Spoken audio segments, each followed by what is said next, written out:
العلماء والمحدثين وشيخ الحديث سليم الله خان رحمه الله تعالى قال حدثنا شيخ الإسلام وشيخ العرب والعجم مولانا سيد حسين أحمد المدني رحمه الله تعالى قال حدثنا شيخ الهند مولانا محمود حسن الديوبندي رحمه الله تعالى قال حدثنا مولانا قاسم العلوم والحكم قاسم بن أسد النانوتوي وفقيه النفس رشيد أحمد الجنجوهي رحمه الله تعالى قال حدثنا الشاه عبد الغني المجددي رحمه الله تعالى قال حدثنا الشاه محمد إسحاق الدهلوي رحمه الله تعالى قال حدثنا الشاه عبد العزيز الدهلوي رحمه الله تعالى قال حدثنا الشاه ولي الله أحمد بن عبد الرحيم الدهلوي رحمه الله تعالى قال أخبرنا الشيخ أبو طاهر محمد بن إبراهيم الكردي المدني رحمه الله تعالى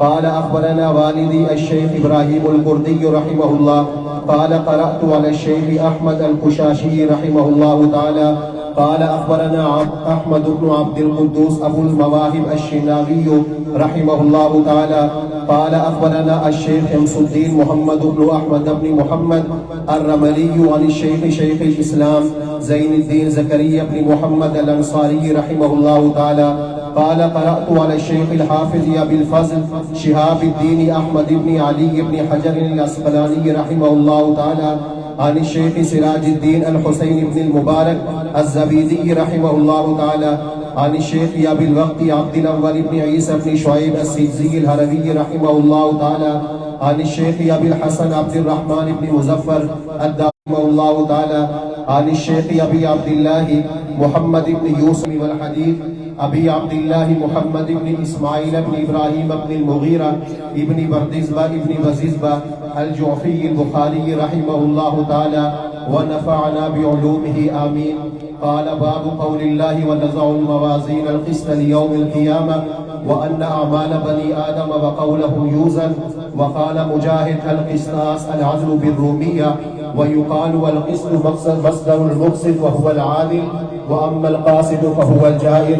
وبه قال حدثنا أحمد بن وشكاب قال حدثنا محمد بن خزيل عن عمارة بن القعقاع عن أبي زرعة عن أبي هريرة رضي الله تعالى عنه وعنهم قال قال رسول الله صلى الله عليه وسلم كلمتان حبيبتان إلى الرحمن خفيفتان على اللسان ثقيلتان في الميزان سبحان الله وبحمده سبحان الله العظيم. صدق الله العظيم وصدق رسوله النبي الكريم ونحن على ذلك من الشاهدين والشاكرين والحمد لله رب العالمین. اب میں حضرت سے ملتمس ہوں کہ حضرت بخاری شریف کی آخری حدیث کا درس ارشاد فرمائیں.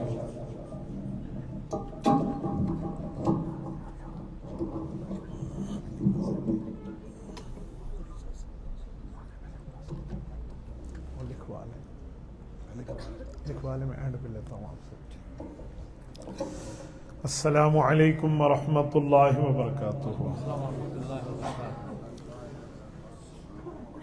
مبسملا ومحمدلا ومصلیا ومسلما اما بعد.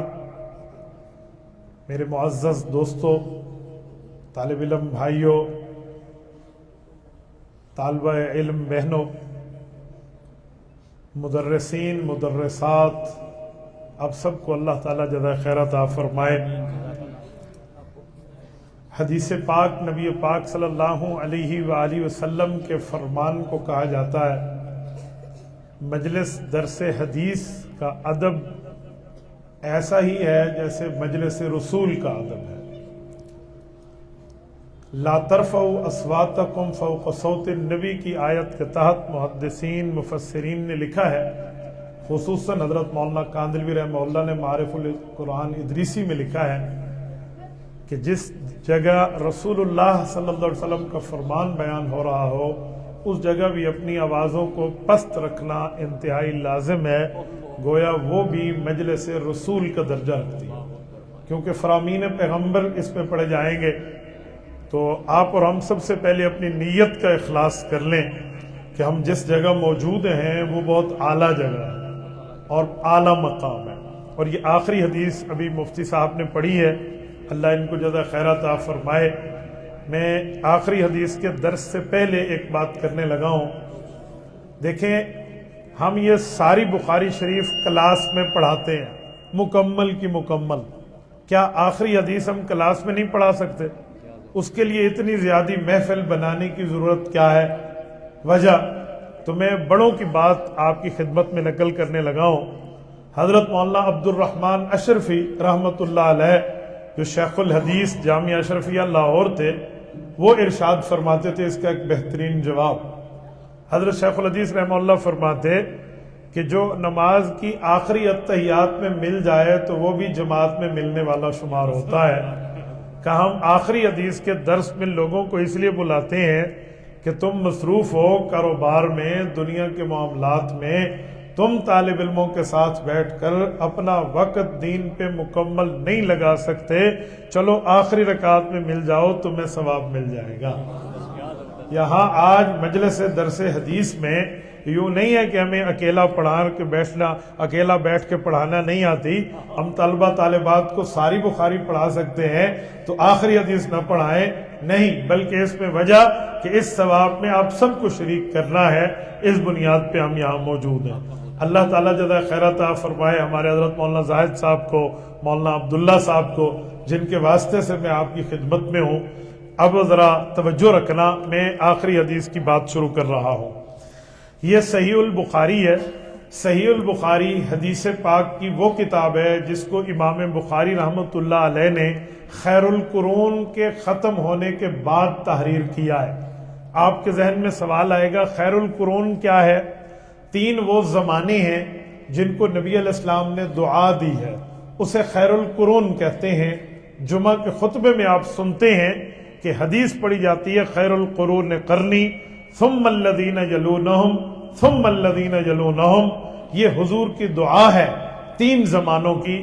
میرا زمانہ، صحابہ کا زمانہ، تابعین کا زمانہ بہتر ہے.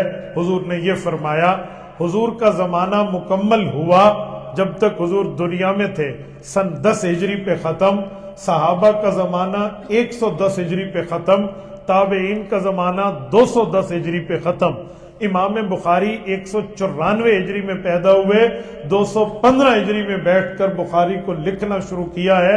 تو جب خیر القرون گزر چکا تھا، شر القرون کے زمانے کا معاملہ تھا، تو امام بخاری کو اللہ نے یہ شرف عطا فرمایا کہ انہوں نے وہاں اس قرون کے دور میں بیٹھ کر حضور پاک صلی اللہ علیہ وسلم کی حدیث کی اہم کتاب کو تحریر فرمایا.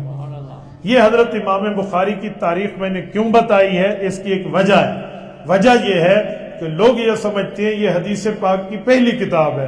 اس حوالے سے تو پہلی ہے کہ خیر القرون کے بعد پہلی کتاب ہے.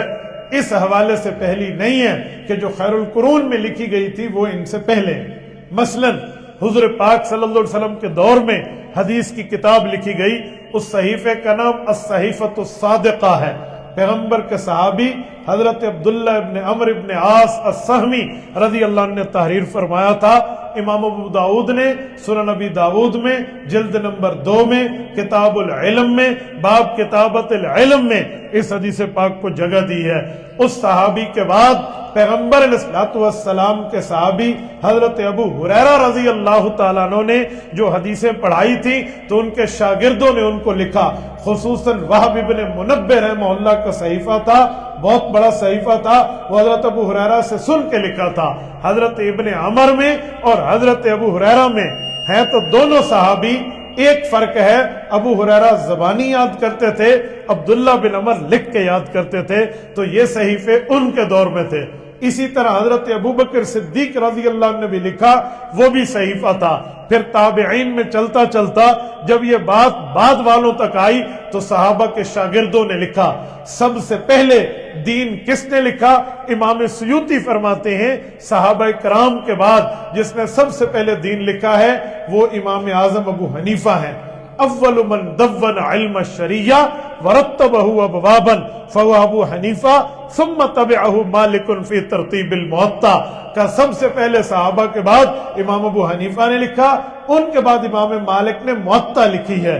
میرے دوستو یہ اس دور کے صحیفے، پھر اس کے بعد امام بخاری کا دور ہے، پھر حضرت امام بخاری رحمت اللہ علیہ نے اور اصحاب سیاہ ستہ نے بیٹھ کر یہ حدیثیں لکھی ہیں۔ تو اس اعتبار سے تو یہ کتاب پہلی ہے کہ خیر القرون کے بعد لکھی گئی، لیکن خیر القرون سے پہلے بھی بہت سی کتابوں کو تحریر کیا گیا تھا۔ اب حدیث پاک پر مجھے دیکھیں، وہ انتظامیہ ہے، ان کا اپنا کام ہے، اب مجھے دیکھیں اللہ کے بندوں، آپ کہیں گے پتہ نہیں کیا کہا ہے، مری کی سردی میں بیٹھ کے بھی مجھے پیاس لگ رہی ہے تو میں نے پانی منگوایا ہے، اب دیکھ لی، اب مجھے دیکھو، توجہ رکھو اللہ کے بندو، میں کچھ کہنا چاہ رہا ہوں آپ کو، توجہ میرے دوستو، یہ حدیث کی کتاب ہے۔ میں آپ سے ایک سوال کرتا ہوں، میرے بھائی اور بہنیں جنہوں نے بخاری پڑھ لی ان کو تو پتہ ہے، لیکن میں عوام سے پوچھتا ہوں، مجھے جواب چاہیے، ہم نماز میں قرآن پڑھتے ہیں یا حدیث پڑھتے ہیں؟ بولیے بلند آواز سے۔ اس کا مطلب ہے آپ مجھے نہیں سنتے، آپ مجھے سنتے تو یہ غلط جواب نہ دیتے۔ مولانا ہنس پڑے ہیں، مولانا ہم کیا پڑھتے ہیں؟ زبردست، وہ کہتے ہیں ہم حدیث پڑھتے ہیں۔ ہم نماز میں قرآن سے پہلے حدیث پڑھتے ہیں، قرآن کے بعد حدیث پڑھتے ہیں۔ ہم نماز میں کم از کم 1 درجن حدیثیں پڑھتے ہیں، آپ نے کہا ہم قرآن پڑھتے ہیں۔ گنوا لوں؟ جواب نہیں دے رہے، گنوا لوں؟ توجہ، ہم اللہ اکبر کرتے ہیں، تکبیر تحریمہ کے بعد ثنا پڑھتے ہیں، سبحانک اللہم و بحمدک تبارک اسمک و تعالی جدک ولا الہ غیرک۔ پورے قرآن میں دکھاؤ کہاں ہے؟ بتائیں مجھے حافظ، کسی پارے میں ہے؟ یہ پیغمبر کی حدیث ہے۔ اس کے بعد پڑھا اعوذ باللہ من الشیطان الرجیم، کسی سپارے سے دکھاؤ جس میں مکمل تعوذ ہو، حکم تعوذ ہے، فاستعذ باللہ، الفاظ تعوذ قرآن میں نہیں ہے، یہ دوسری حدیث ہے۔ پھر ہم پڑھتے ہیں بسم اللہ الرحمن الرحیم، یہ آیت ہے، انہ من سلیمان و انہ بسم اللہ۔ پھر ہم پڑھتے سورۃ فاتحہ، یہ قرآن ہے۔ پھر کہتے ہیں آمین، آمین پورے قرآن میں نہیں ہے، آمین اسم من اسماء اللہ تعالی، قال عطا آمین دعا، بخاری جلد اول صفحہ 102۔ تو یہ حدیث ہے، آمین حدیث ہے۔ کتنی حدیثیں ہو گئی؟ 3۔ پھر ہم رکوع میں جاتے ہیں، رکوع کی تسبیح حدیث، رکوع سے اٹھنے کی تسبیح سمع اللہ حدیث، ربنا لک الحمد حدیث۔ کتنی حدیثیں ہو گئی؟ گنتے جانا۔ پھر ہم سجدے میں جاتے ہیں، سجدے کی تسبیح حدیث، کتنی ہو گئی؟ اٹھے 2 سجدوں کے درمیان رب اغفر لی ورحمنی، کتنی؟ پھر دوسرے سجدے میں گئے سبحان ربی الاعلیٰ، کتنی؟ پھر اس کے بعد ہم نے التحیات پڑھی، یہ التحیات قرآن میں نہیں ہے، کتنی حدیثیں ہو گئیں؟ 10، یہ حدیث ہے۔ اس کے بعد ہم نے درود ابراہیمی پڑھا، حکم درود قرآن میں ہے، حکم صلاۃ، الفاظ صلاۃ قرآن میں نہیں ہے کہ درود ابراہیمی قرآن میں ہو، یہ ہم نے حدیث پڑھی ہے درود ابراہیمی، کتنا ہو گیا؟ رب جلنی قرآن کی آیت ہے، لیکن اس کے بعد ہم نے دونوں طرف سے سلام پھیرا ہے، السلام علیکم ورحمۃ اللہ، یہ حدیث ہے، تو دونوں طرف سے سلام پھیرنا، کتنی حدیثیں ہو گئیں؟ 1 درجن حدیث، 12 حدیثیں ہم نماز میں پڑھتے ہیں، آپ کہتے ہیں ہم قرآن پڑھتے ہیں۔ نعرہ تکبیر، تخت ختم نبوت، صحابہ، علماء علی حق، علماء دیوبند، علماء علی حق، علماء دیوبند، فقات ابو حنیفہ۔ اس سے سمجھ آیا کہ حدیث کی اتنی اہمیت ہے، اس کے بغیر اللہ تعالیٰ کی عبادت نماز پوری نہیں ہوتی۔ تو ہم ایسی مجلس میں بیٹھے ہیں جو اتنی مبارک مجلس ہے۔ اب آئے صحیح بخاری کی اس آخری حدیث پر۔ یہ امام بخاری رحمۃ اللہ علیہ نے صحیح البخاری میں کتاب التوحید والرد علی الجہمیہ کا باب قائم کیا، آخری باب، اور اس کا باب نمبر 93، آخری جو چپٹر ہیڈنگ ہے وہ ہے باب قول اللہ تعالی وَنَضَعُ الْمَوَازِينَ الْقِسْطَ لِيَوْمِ الْقِيَامَةِ وَأَنَّ أَعْمَالَ بَنِي آدَمَ وَقَوْلًا يُوزَنُ وَقَالَ مجاہد القسطاس العدل بالرومیہ۔ یہ جو پورا ابھی حضرت مولانا پڑھ رہے تھے، پھر آخری حدیث، یہ ہے باب۔ اس باب میں امام بخاری کیا ثابت کرنا چاہتے ہیں؟ امام بخاری یہاں 2 3 4 چیزیں ثابت کرنا چاہتے ہیں۔ نمبر 1، قول اللہ تعالی، وہ قرآن کی آیت سے استدلال کرتے ہیں، وَنَضَعُ الْمَوَازِينَ الْقِسْطَ، کہ قیامت کے دن اعمال کو تولنے کا ترازو قائم کیا جائے گا۔ تو ترازو ہوگا یا نہیں ہوگا؟ تو اس زمانے میں جو وہ فرقے تھے جن فرقوں کا اہل سنت والجماعت سے تعلق نہیں تھا، معتزلہ وغیرہ، ان کا نظریہ تھا کوئی ترازو نہیں ہوگا، بس اندازے کا نام ترازو ہے۔ تو امام بخاری نے اس پر رد کیا کہ الموازین جمع میزان کی ہے، یہ اس کا پرولر ہے، وہ اس کا سنگولر ہے، تو اس سے سمجھ آیا میزان ہوگا اور قائم کیا جائے گا۔ اچھا پھر میزان پہ تلیں گے کیا؟ کہتے ہیں اعمال اور اقوال تلیں گے۔ وَأَنَّ أَعْمَالَ بَنِي آدَمَ وَقَوْلَهُمْ، ایک عمل اور ایک قول، قول بھی عمل ہے اگرچہ اس کا اختلاف ہے، لیکن میں عوامی لہجے میں سمجھاتا ہوں، چاہے تم جملہ بولو چاہے تم کام کرو یہ تلے گا۔ سوال اٹھتا تھا کیسے تلے گا؟ تو امام بخاری رحمۃ اللہ علیہ نے حدیث لائی ہے کہ حضور پاک نے فرمایا کہ جس کے نیک اعمال ہوں گے بہترین اعمال وزن اعمال کے ترازو کے پلڑے کو جھکا دے گا۔ تو امام بخاری نے اپنے دعوے پر دلیل لا کر بات کو مدلل کیا کہ دیکھو وزن میں اعمال تلیں گے تبھی تو حضور نے فرمایا کہ یہ جھک جائے گا۔ تو امام بخاری نے تو نص سے ثابت کیا۔ آج کا دور بڑا جدید دور ہے، ٹیکنالوجی کا دور ہے، ہر طرف ہم ہر چیز تو تول سکتے ہیں۔ اس زمانے میں ان لوگوں کا اعتراض تھا کہ تلتی ہے تو وہ چیز ہے جس کا وزن ہو، مثلا یہ کتاب ہے یہ تل سکتی ہے، اس کا وزن ہے، ٹھیک ہے، تو جو چیز نہ تلے اس کا وزن ہی نہیں ہوتا، وہ کیسے تلے گی؟ مثلا لوگ کہتے تھے یہ ہوا ہے تم تول کے دکھاؤ، جسم میں روح ہے تول کے دکھاؤ، تو لوگ چپ ہو جاتے۔ آج کے زمانے کی سائنس نے ان کا دعویٰ بھی جھوٹا ثابت کر دیا۔ ہم کہتے ہیں وہ چیز بھی تل سکتی ہے جو لطیف ہو، ضروری نہیں ہے کثیف ہو۔ یہ علماء کا لفظ ہے، میں بولنا نہیں چاہ رہا تھا لیکن لفظ آ گیا منہ پہ۔ ایک کثیف ہوتا ہے ایک لطیف ہوتا ہے۔ کثیف اسے کہتے ہیں جس کا وزن ہو، لطیف اسے کہتے ہیں چیز ہو اور وزن نہ ہو۔ تو وہ کہتے تھے عمل یہ لطیف ہے اس کا وزن تو نہیں ہے، کیسے تلے گا؟ تو ہمارے حوالے حدیث پیش کرتے تھے کہ دیکھو حضور پاک علیہ السلام نے فرمایا ثقیلتان فی المیزان، تو یہ بات پیش کرتے تو اس کو دعوے کو ثابت کر دیتے۔ لیکن آج کل کی جدید سائنس میں آپ سارے بیٹھ کے لطیف کو تول رہے ہیں۔ آپ کہیں گے کیسے؟ میں مثال دے رہا ہوں، مثلا موبائل کے اندر کتنا بیلنس سم میں موجود ہے، ہم یوں نمبر ملائیں گے اور کہیں گے اتنا بیلنس لگ گیا، اتنا موجود ہے، بیلنس کا وزن نہیں ہے، تلا کیسے ہے؟ آپ انٹرنیٹ کا پیکج تول لیتے ہیں، انٹرنیٹ کا اتنا پیکج رہ گیا، اتنا پیکج باقی ہے، اتنا نہیں باقی، یہ آپ نے کیسے تول لیا؟ بخار تل رہا ہے 98 پہ 99 پہ 100 پہ 102 پہ ہے، اسی طرح شوگر تل رہا ہے، فاسٹنگ میں اتنا ہے، رینڈم میں اتنا ہے، اتنا شوگر چل رہا ہے، اتنا نہیں، بلڈ پریشر تل رہا ہے، ہارٹ بیٹ تل رہی ہے، نبض تل رہی ہے۔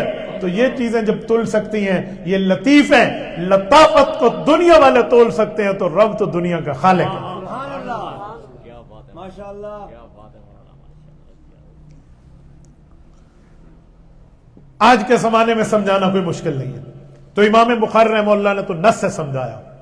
ایک بات تو امام بخاری یہ کرنا چاہ رہے ہیں، دوسری حضرت امام بخاری رحمۃ اللہ علیہ دوسری چیز سمجھا رہے ہیں یہاں پر کہ وَأَنَّ أَعْمَالَ بَنِي آدَمَ وَقَوْلُهُمْ يُوزَنُ وَقَالَ مجاہد القسطاس العدل بالرومیہ۔ کیا سمجھا رہے ہیں؟ اکابر کی تشریحات، بزرگوں کی تشریحات، ماہر کی مہارت۔ کیا؟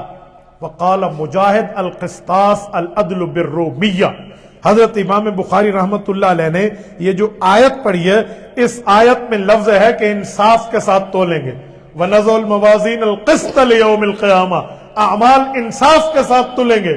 تو قسط، اقساط، مقسط، یہ مجرد اور مزید کے باب ہیں، فارم ہے، جیسے first form, second form, third form ہم کہتے ہیں، ایسے مجرد، مزید، اور ان کے ابواب ماضی، پھر معروف، مجہول، جسے کہتے ہیں ایکٹیو وائز، پیسو وائز، یہ جیسے ہم ٹینسز پڑھتے ہیں انگریزی میں، یہ عربی کے ٹینسز ہیں۔ تو امام بخاری رحمۃ اللہ کا ذہن اس میں ایک آیت کی طرف گیا کہ جو قسط ہے اگر اس کو قسط کہہ دیا جائے، ایک ہی لفظ ہوگا، صرف زبر زیر بدلے گا تو معنی بدل جائے گا۔ تو امام بخاری مسئلہ سمجھا رہے ہیں کہ ایک لفظ ہوتا ہے وہ من قبیلۃ الازداد ہوتا ہے، من قبیلۃ الازداد کا معنی ایک لفظ ہے، اس لفظ کا معنی ٹھیک بھی ہوتا ہے الٹ بھی ہوتا ہے۔ میں مثال دینے لگا ہوں، قرآن پاک میں ہے یتربصن بانفسہن ثلاثۃ قروء، عورت 3 قروء تک رکے۔ اب قروء طہر کو بھی کہتے ہیں، قروء پلیتی کو بھی کہتے ہیں، تو دونوں کے معنی میں آتا ہے۔ تو امام بخاری اس قسط کو قسط کے ساتھ بھی من قبیلۃ الازداد بتانا چاہتے ہیں کہ لفظ ایک ہوتا ہے، ایک لفظ سے معنی بدل جاتا ہے، اور واقعی بدل جاتا ہے۔ ایک لفظ کے بولنے میں بعض اوقات محاورے میں بدل جاتا ہے، لفظ میں بدل جاتا ہے، اعراب میں۔ آپ کہیں گے کیسے؟ میں عوامی مثال دیتا ہوں، سنیں۔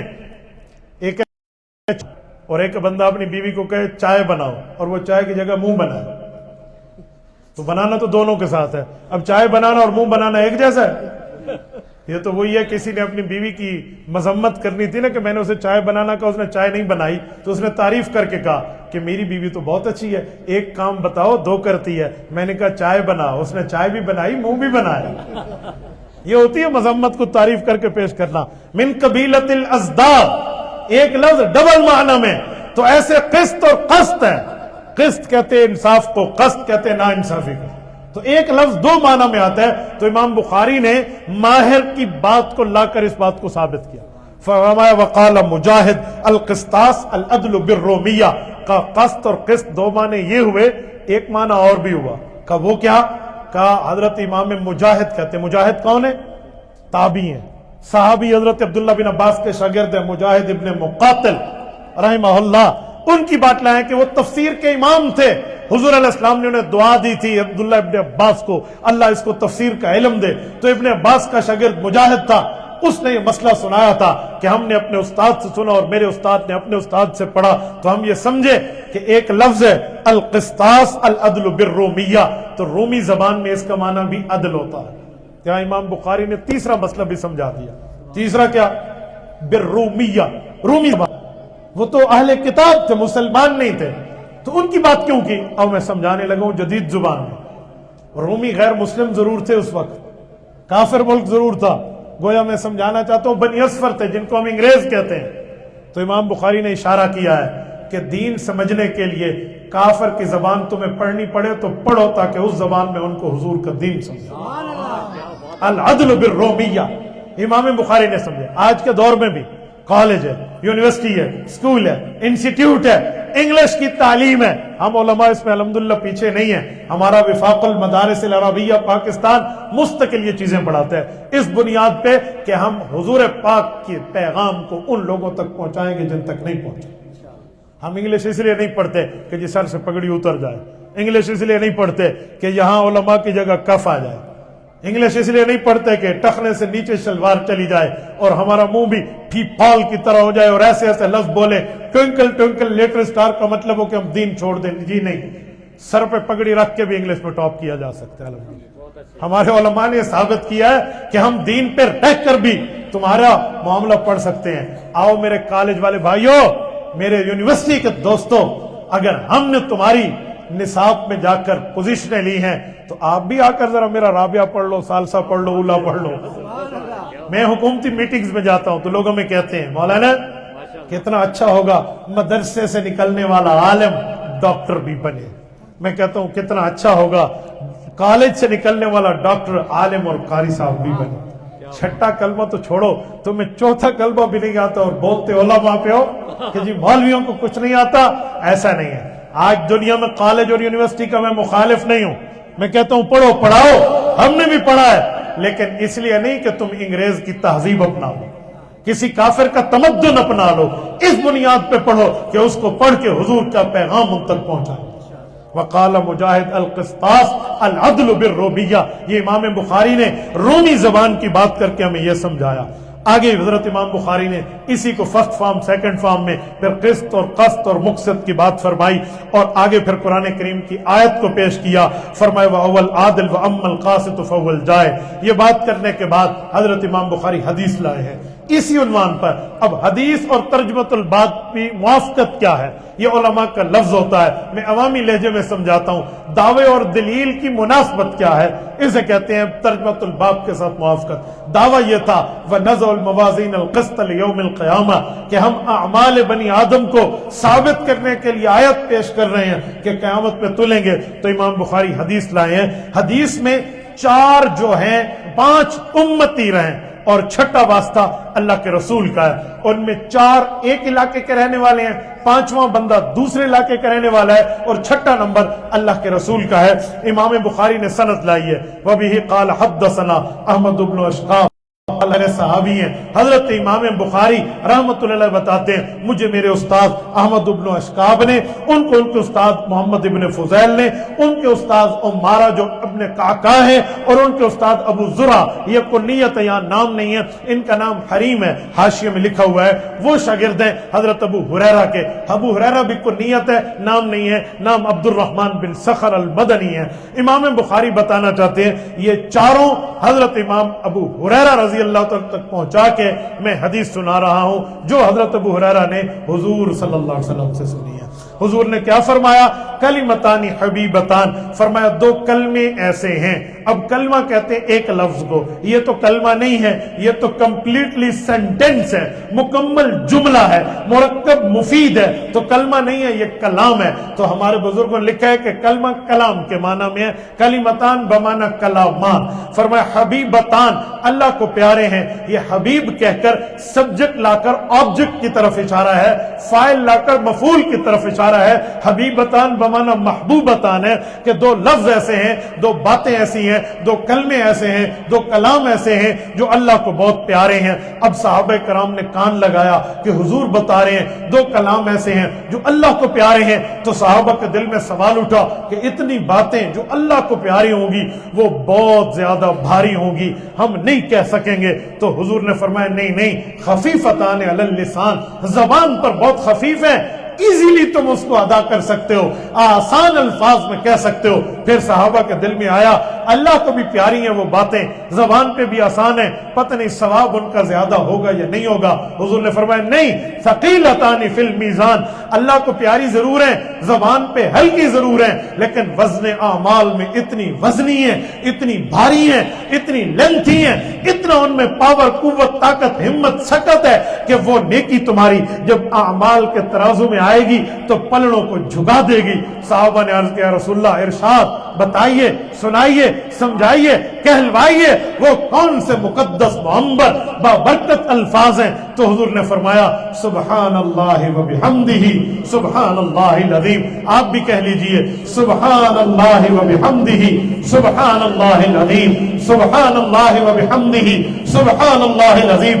اللہ کی ذات عالیہ پاک ہے، اپنی تعریفوں کے ساتھ اللہ بلند و برتر ہے، اپنی عظمت کے ساتھ۔ فرمایا یہ الفاظ ہیں تم اپنی زبان سے ادا کرو گے اور یہ الفاظ ترازو کو بھی جھکائیں گے، اللہ کو بھی پیارے ہوں گے، زبان پہ بھی آسان ہوں گے، آسانی سے کہہ سکو گے۔ مری کے غیرت مندو، یہ پوری حدیث سنانے کا مطلب فضائل نہیں ہے، امام بخاری کا ایک ہی مطلب ہے کہ یہاں لفظ ہے ثقیلتان فی المیزان، وزن اعمال میں بھاری ہیں۔ دعویٰ کیا تھا وَنَزَعُ الْمَوَازِينَ الْقِسْطَ، اور اس کو ثابت کیا ثقیلتان فی المیزان سے، تو دعویٰ اور دلیل کی موافقت ہو گئی اور اس سے امام بخاری نے اپنے دعوے کو ثابت کر دیا۔ اللہ تعالیٰ آپ کو اور ہمیں حضرت امام بخاری رحمۃ اللہ تعالیٰ علیہ کے اس دعوے پر عمل کی بھی توفیق عطا فرمائے اور یہ الفاظ پڑھنے کی توفیق عطا فرمائے۔ میں آخر میں اس عنوان پہ بھی بات کر لیتا ہوں جو مجھے اسٹیج کے دوستوں نے دیا ہے، پردہ کے حوالے سے، خواتین کے گھر کے حوالے سے، تو آپ توجہ رکھیں تاکہ میں وہ باتیں آپ کو سمجھا پاؤں۔ یہ جو پردہ ہے آج کل لبرلز یہ سمجھتے ہیں، بے دین یہ سمجھتے ہیں کہ جی جو پردہ ہے یہ ان پڑھوں کا کام ہے، یہ تعلیم جس کی اندر نہ ہو وہ پردہ نہیں کرتا۔ اے تم عائشہ اور فاطمہ جیسی تعلیم یافتہ عورتیں کہاں سے لاؤ گے؟ رضی اللہ عنہن، نبی کی بیویوں کا ذکر بھی قرآن کرتا ہے، نبی کی بیٹیوں کا ذکر بھی قرآن کرتا ہے۔ اللہ تعالیٰ نے لفظ فرمایا یا نساء النبی، 22واں پارہ پہلا صفحہ، اے نبی کی بیویوں، لستن کاحد من النساء، تم جیسی کوئی عورت نہیں ہے۔ یہاں لفظ ہے احد، کبھی غور کیا؟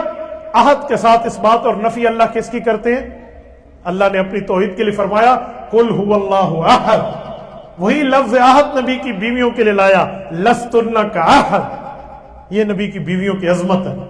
تو انہوں نے بھی پردے کیے اور رہ گیا نبی کی بیٹیاں، تو قرآن کہتے ہیں سورۃ احزاب آیت نمبر 170 میں، آیت نمبر 160 میں کیا فرمایا؟ یا ایھا النبی قل لازواجک وبناتک ونساء المؤمنین یدنین علیہن من جلابیبہن، اے نبی پاک صلی اللہ علیہ وسلم اپنی بیویوں کو، اپنی بیٹیوں کو اور امت کی خواتین کو یہ پیغام جاری کر دیں کہ رب کہتا ہے تم اپنے چہرے پہ پردہ لٹکا دو۔ کیوں؟ وذالک ادنی ان یعرفن فلا یؤذین، یہ بہتر ہے کہ تم کہیں پہچانی جاؤ گی اور تمہیں تکلیف دی جائے گی۔ یہ اللہ کا قرآن کہہ رہا ہے۔ تو نبی کی بیٹیاں، کیا وہ نبی کی بیٹیاں تعلیم یافتہ نہیں ہیں؟ کیا حضرت زینب نبی کی بڑی صاحبزادی جس کو فرمایا افضل بناتی زینب، افضل بناتی زینب، حضور پاک صلی اللہ علیہ وسلم حضرت زینب کے لیے وفات پہ خود روئے ہیں کہ داڑھی تک آنسو پہنچے، عیناہ تذرفان، یہ زینب ہے، کوئی مذاق کی بات نہیں ہے۔ اسی زینب نے ہار بھجوایا تھا جب ان کے شوہر مسلمان نہیں تھے، ابھی صحابی نہیں بنے تھے، ان کی رہائی کے لیے فدیہ میں، تو حضور پاک نے جب ہار پہ یوں نظر ڈالی تو پیغمبر کی آنکھیں بھر آئی۔ صحابہ کرام پریشان ہو گئے کہ کیا ہوا، انہیں نہیں پتا تھا حضور ہار کو دیکھ رہے اور کیوں دیکھ رہے ہیں۔ یا رسول اللہ ہم آپ کی آنکھ میں آنسو دیکھ رہے ہیں۔ نبی علیہ الصلوۃ والسلام خاموش ہے۔ فرمایا یہ ہار میری بیوی خدیجہ کا تھا، اور میری بیوی نے بیٹی کے رخصت ہوتے وقت رخصتی کے ٹائم ماں نے اپنی بیٹی کے گلے میں ڈالا۔ اتنے عرصے بعد میں نے اس ہار کو دیکھا تو مجھے میری وہ غمخوار بیوی خدیجہ یاد ہے۔ اللہ کون خدیجہ؟ جن کے لیے علامہ عینی نے لکھا ہے کہ خدیجہ نے حضور کو تسلی دی، کمبل پہنایا، دثرونی پر یا المدثر کمبل پہنایا تو کہا تسلی دے کر فرمایا واللہ لا یخزئک ابدا، اللہ آپ کو ضائع نہیں کرے گا، انک لتصل الرحم وتحمل القلب، کہو خدیجہ نے تسلی دی۔ علامہ عینی سوال اٹھاتے ہیں اس آیت کے تحت، اس حدیث کے تحت کہ نبی کو امتی تسلی کیسے دے سکتا ہے؟ کہا امتی نبی کو تسلی دے؟ کہا نہیں ہو سکتا۔ کہا ہاں، جب نبی امتی کو تسلی دے تو اس کی زبان پر اس کا رب بول رہا ہوتا۔ کہا یہ موقع تھا جب اماں خدیجہ کی زبان پہ اللہ بول رہے تھے واللہ لا یخزئک ابدا۔ کہا امام الانبیاء کو تسلی ایک امتی دے کیسے ہو سکتا ہے؟ یہ اس خاتون نے پردہ کیا ہے۔ بھائیو آپ ہمیں کہتے ہیں پردہ نیچی لوگوں کا کام ہے، نچلی ذات کا کام ہے۔ اور سنیں نبی پاک کی بیٹی حضرت رقیہ اللہ اسی بطفیہ جن کے لیے حدیث میں آتی، حضرت ام کلثوم نبی پاک کی بیٹی جس سے رسول اللہ کا نواسہ عبداللہ بن عثمان ہے، حضرت حسن حسین کا خالہ زاد بھائی ہے، نبی پاک کی بیٹی حضرت فاطمہ رضی اللہ عنہا جن کا لقب زہرا ہے، زہرا پھول کو کہتے ہیں۔ پتہ ہی نہیں پھول کیوں کہتے ہیں؟ نبی کی تو چاروں بیٹیاں پھول ہیں، چوتھی کا لقب پھول کیوں ہے؟ اس وجہ سے کہ پھول سے خوشبو بکھرتی ہے، اس لیے نسل سادات دنیا میں پھیلی۔ یہ حضرت فاطمہ ہے۔ ان بیٹیوں نے بھی تو پردہ کیا۔ کتنا پردہ، کتنا پردہ۔ میں ایک بات کرتا ہوں، علی میرا جنازہ رات کو اٹھے، کیا بات ہے، کیا کہا جا رہا ہے، کیا بتایا جا رہا ہے؟ علی میرا جنازہ رات کو اٹھے، کیوں؟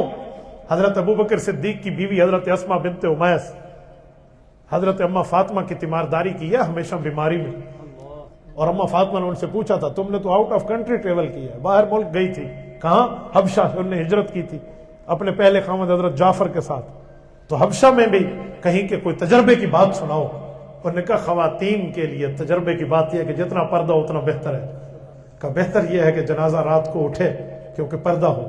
تو اماں فاطمہ نے یہی بات سن کے حضرت علی کو کہہ دی۔ میرے دوست، اماں فاطمہ کا جنازہ رات کو اٹھ رہا ہے۔ اگر ہم مسلمان ہیں اور ہماری مائیں بہنیں الحمدللہ مسلمان ہیں، ہماری مائیں بہنیں بیٹیاں چاہتی ہیں کہ ہمارا حشر اندرا گاندھی کے ساتھ نہ ہو، عائشہ اور فاطمہ کے ساتھ ہو، تو پردہ شروع کر لو۔ فیصلہ ہے، میں درد دل بتا رہا ہوں۔ اے بدگماں، یہ درد دل کوئی دیکھنے کی چیز ہوتی میں رکھ دیتا تیرے آگے کلیجہ چیر کر۔ میرے پاس فیلنگز ہیں، الفاظ نہیں ہے کہ میں اس فیلنگ کو الفاظ کا درجہ پہنا کر تمہیں بتاؤں۔ بیٹیوں، میری بہنوں، بچیوں، امت کی عورتوں، پردہ تمہیں عزت دلاتا ہے، تمہاری بےزتی نہیں ہے۔ میں ایک چھوٹی سی ایگزامپل دیتا ہوں، لٹل ایگزامپل۔ کیلے کے اوپر چھلکا ہے، چھلکا اتار کے 2 گھنٹے صرف کیلا باہر رکھ دو، کیا حال ہو جائے گا؟ کیلے پہ چھلکا کیوں ہے؟ کیلا 2 نمبر مخلوق ہے، ان پڑھی ہے، ہاں؟ ہر پھل پہ چھلکا ہے، کیونکہ جب اسے اتاریں گے 2-4 منٹ میں کام خراب ہو جائے گا۔ آج بے پردگی ہے، اس کی وجہ یہی ہے۔ سنیں، امیر شریعت سید عطا اللہ شاہ بخاری رحمت اللہ علیہ بیٹھے تھے، اور ایک بندے نے کہا پردہ ضروری نہیں ہے، یہ تو گھر کی پردوں کی بو بنا دیتے ہو تم عورتوں کو۔ تو انہوں نے فرمایا بھائی یہ 1 آنا جیب میں تھا، 1 آنا 2 آنا، آنا نکالا اور کہا جا لیمو لے کر آ۔ وہ لیمو لے کر آیا، اسے کاٹا، اس پہ نمک ڈالا اور اس کے سامنے مزے سے چوسنے لگے، اور وہ کہنے لگا سی۔ انہوں نے کہا کی ہو گیا ہے؟ نیبو میرا، کپا میں، لون میں لایا، پیسے میرے، میری چیز، میں خود کھا رہا ہوں، تجھے کیا؟ انہوں نے کہا لیمو کھاؤ گے تو منہ میں پانی آئے گا، کہا بے پردگی عام ہوگی تو زنا کے دروازے کھلیں گے۔ ٹھیک ہے، اس لیے پردے کے معاملات کو 100% دیکھیں۔ 100% پردے کے معاملات میں دیکھیں. اور اپنے گھر میں رہنا عزت سمجھو. قرآن کہتا ہے وَقَرْنَ فِي بُيُوتِكُنَّ وَلَا تَبَرَّجْنَ تَبَرُّجَ الْجَاهِلِيَّةِ الْأُولَى. فرمایا اے نبی کی بیویو تم گھر میں رہو, بن سور کے یوں نہ نکلو جیسے جاہلیت کی عورتیں نکلتی ہیں. تمہارا حسن, تمہاری بیوٹیفیکیشن, تمہاری خوبصورتی, تمہارا جمال صرف اپنے محرم کے لیے, اپنے محرم کے لیے, کسی اور کے معاملات نہیں ہیں. تمہاری تو نماز بھی اللہ تب قبول نہیں کرے گا جب تم بے پردگی میں نہ ہو. تو جب نماز میں پردہ ہے, فوت کے وقت جب عورت کی تدفین ہو رہی ہے تو کہتے ہیں اوے کپڑے پڑھ لو کہ پردے دے نال تدفین کرو. عجیب معاملہ ہے. زندگی میں بھی تو یہی پردہ تھا. میرے دوستو, میں اولیاء کی قبروں پہ جانے سے کسی کو منع نہیں کرتا. اولیاء کی قبروں پہ جائیں, نیک جگہ ہے, دعا کریں وہاں ان کے لیے. لیکن اولیاء کی قبر پہ چادر رکھنے والوں, اس چادر کا زیادہ مستحق میری گھر کی ماں بہن بیٹی ہے, بیٹی ہے. ٹھیک ہے, تو اس پردے کے معاملات کو آپ صحیح کر لیں. اللہ تعالیٰ آپ کو خیر و خوش و خرم رکھے. جزاکم اللہ. مفتی صاحب, شادی اور جنم دن کے موقع پہ کیک کاٹنا جائز ہے؟ اگر آپ شادی کہتے نا تو بات بنتی, آپ نے اپنی چوری مجھے پکڑوا دی ہے. یہ جنم دن کہہ کر آپ نے پوری سٹوری مجھے بتا دی. ہم جنم دن کہتے ہیں, یہ جنم دن کون کہتا ہے؟ اس کا مطلب ہے آپ نے ٹکا کے انڈین فلمیں دیکھی ہیں. ہاں میرے بھائی, تم انگلش فلموں کی تہذیب کو یہاں پروموٹ کر رہے ہو. جنم دن کمال, یہ گنگا جمنا کی یہاں تم میرے پاس لے کر آ گئے ہو. کم از کم یہاں تم برتھ ڈے لکھ لیتے تو چلو میں کوئی گزارا سمجھ لیتا. یہ لفظ جنم دن مجھے کچھ اور بتا رہا ہے. اسلامی تہذیب سیکھو, اسلامی معاملات سیکھو, اپنی مٹی پہ چلنا سیکھو. سنگ مرمر پہ چلو گے تو پھسل جاؤ. ٹھیک ہے, اس لیے اپنے معاملات کو ٹھیک رکھیں. لائیں بھائی دلہا صاحب کہاں ہیں؟ اللہ آپ کی شادی مبارک فرمائے.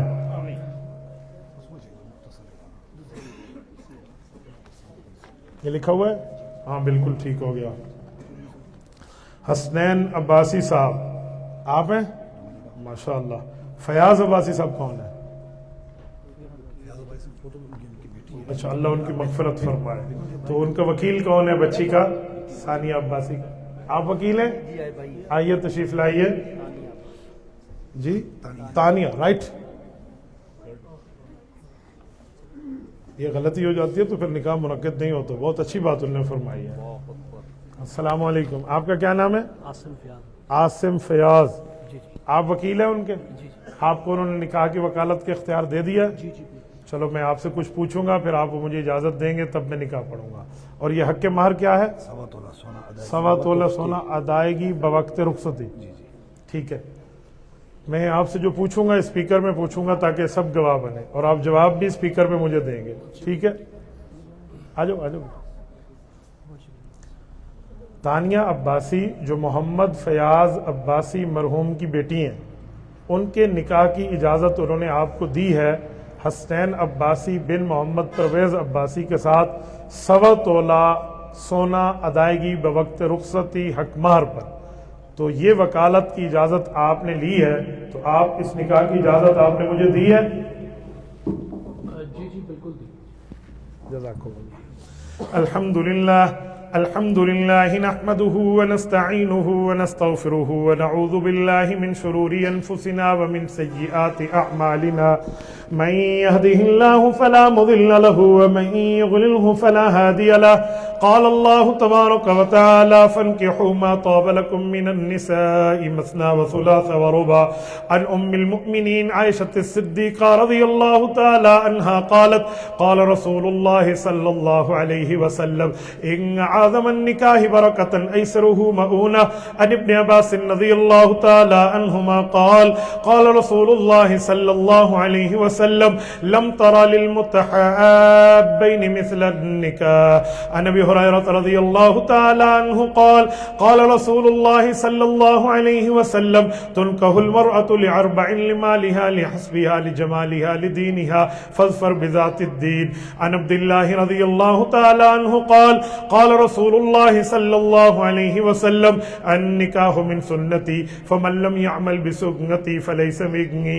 هكذا رواه الإمام الهم وابن ماجة القزويني في سننه. اللهم ألف بينهما كما ألفت بين آدم وحواء عليهما السلام. اللهم ألف بينهما كما ألفت بين موسى وصفور عليهما السلام.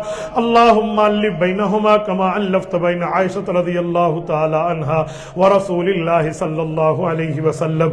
اللهم ألف بينهما كما ألفت بين بنات رسول الله وأزواجهم رضي الله تعالى عنهم أجمعين. بھائی حسنین عباسی بن محمد پرویز عباسی، میں نے محمد عاصم فیاض ولد محمد فیاض عباسی جو وکیل ہیں اپنی بہن تانیہ عباسی بنت محمد فیاض عباسی کے، انہوں نے وکالت کے طور پہ مجھے یہ اختیار دیا کہ میں ان کی بہن تانیہ عباسی کا نکاح آپ کے ساتھ کر دوں 1.25 تولہ سونا ادائیگی بوقت رخصتی حق کے مہر پر. تو میں نے ان کی اجازت سے یہ بچی آپ کے نکاح میں دے دی. آپ نے قبول فرمائی. اے سپیکر تھے میرا بھائی، قبول کیا. وہ ماشاءاللہ، اللہ مبارک فرمائے، اللہ بابرکت فرمائے، اللہ جل شانہ ان کو اما عائشہ اور رسول اللہ والا پیار عطا فرمائے، رسول اللہ کی بیٹیوں والا اور حضور پاک کے دامادوں والی محبت عطا فرمائے. جزاکم اللہ تعالی. الحمدللہ. کوئی